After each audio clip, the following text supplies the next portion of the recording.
আপনি যদি হুন্ডা বেচেন তাহলে পোলাপান লাই আমি যাবো কি আমার বাইরে বাইরে। আমি হুন্ডাটা অনেক কষ্ট করে আপনার কিনাইছি, আর খাইয়ে না খাই হুন্ডাটা অনেক কষ্ট করে কিনছি, বুঝলেন? হুন্ডা আপনি বেচতে পারবেন না। কারণ খাইয়ে না খাইয়ে কিনছি, আমিও তো খাই না খাই কিনছি, তুমি তো একলাই করো নাই, তাই না? একলা করি নাই, ঠিক আছে, এটা কিন্তু আপনি বেচতে পারবেন না। একটা জিনিস বাবা কেনা যায় না। বিক্রি করে আমি নানাদের বাসায় যাবো। কি কইছে নুরজান আইসা দিছে কেন জানেন? বলেন তো। হুন্ডা বিক্রি করে আপনাদের বাড়ি যাবো। মানে আব্রাহিমের বুদ্ধি দেখেন, যদি হুন্ডা বেচে দিই তাহলে তো নুরজান চলে যায় বাপের বাড়ি। এখন আব্রাহিম বলতেছে, বাবা তুমি হুন্ডা বিক্রি করে ফেলো, তাহলে নানাতে বাড়ি যাইতে পারবো। ওরে বুদ্ধি রে। হ্যাঁ, মানুষ একটা জিনিস ই করতে পারে, এটা আপাত বিপদের হাত পাওয়া, বুঝছেন? আপাত বিপদ পড়লে তাহলে তোমার একটা বিপদে পড়লে হুন্ডাটা বেচছে, দেখো জরুরি দেখো হুন্ডাটা বেচছে, আপনি বিপদে।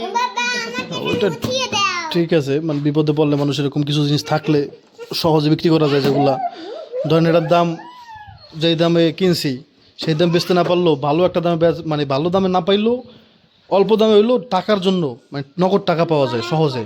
হ্যাঁ, যেমন ধরেন একটা হুন্ডার দাম 2 লাখ টাকা, এখন আপনি যদি বলেন আপনি এমন বিপদে পড়ছেন, আপনার কোনো উপায় নাই, কোনো টাকা পয়সার কোনো সিস্টেমই নাই, তখন আপনি যদি বলেন 2 লাখ টাকার জিনিস 1 লাখ টাকা বিক্রি করে দেবো, তখন কেনার জন্য কাস্টমারের কোনো অভাব থাকবে না।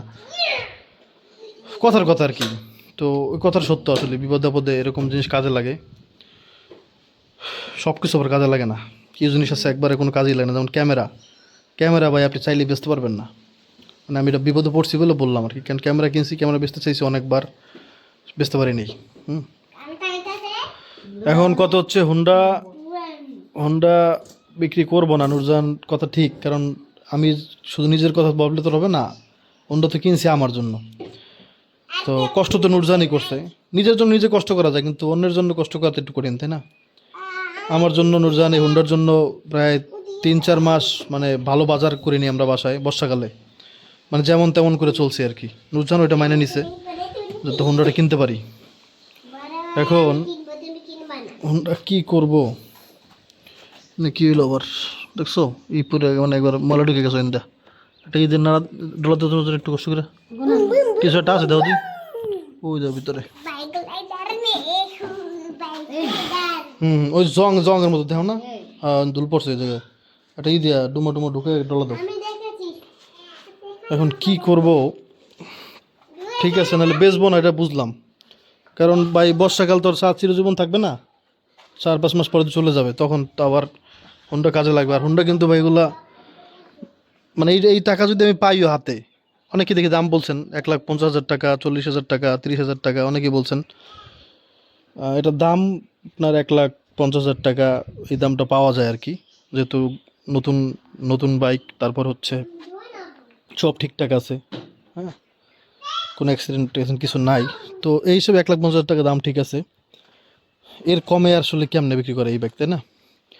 তো এই টাকা যদি আমি পাই, এই টাকা তো আমি আগামী বর্ষা পর্যন্ত, আগামী মানে শীতকাল পর্যন্ত ওই টাকা তো আর আমি জমায় রাখতে পারবো বলে মনে হয় না, খরচ হয়ে যাবে বিভিন্নভাবে। তাহলে আমও যাবে, ছালাও যাবে আর কি। হ্যাঁ, যাক তাহলে বিক্রি করবো না, কিন্তু বর্ষাকালে কি করব? বর্ষাকালে ভাই গ্রামে আপনারা যারা বাড়ি করবেন, আপনাদের পায়ে ধরে অনুরোধ করি, একেবারে পাকা রাস্তা আছে এইরকম জায়গায় বাড়ি করবেন।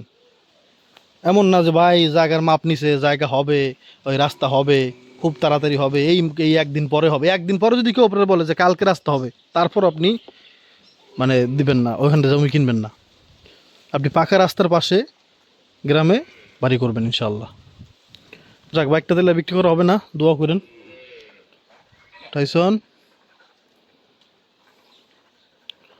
আপনারা একটু ইয়ে করেন, হ্যাঁ, দোয়া করেন আল্লাহ যেন বিপদ আপদ না দেয়। বাইকটা বিক্রি করবো না ইনশাল্লাহ, দোয়া করেন। আসসালামু আলাইকুম।